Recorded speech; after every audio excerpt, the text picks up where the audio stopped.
I think that US and China have had positive economic relationships for years, and I would like to see that relationship continue. I am a member of the Powerful Ways and Means Committee, in whose jurisdiction is the issue of trade.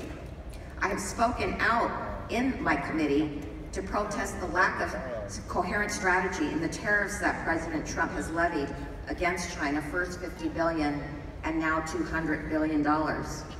But I think it only will result in hurting jobs in America. In fact, I have an example in my district. I have a company called iRobot. It makes the robot vacuum cleaner, the Roomba, and it employs 675 Americans.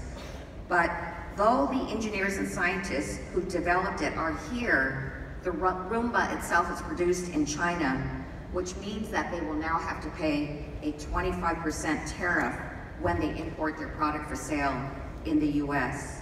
That, to me, is not a smart policy, and that's why I will continue to press to make sure that we have a fair trade policy that will improve relations between the US and China.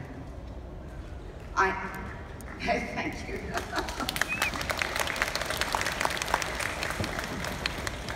I am also extremely concerned about the targeting of Chinese scientists and engineers and students as being spies for China.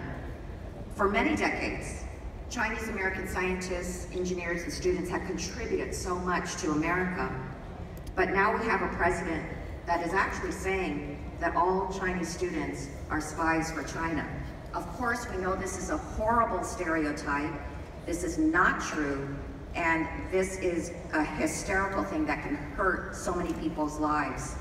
And in fact, just recently, there was a bill that was a must-pass bill called the National Defense Authorization Act, and Republican Congressmember Gallagher put in 2 amendments that would have cast suspicion on Chinese American professors in our universities, and another amendment that would have said that all Chinese students should be under surveillance for just being in America.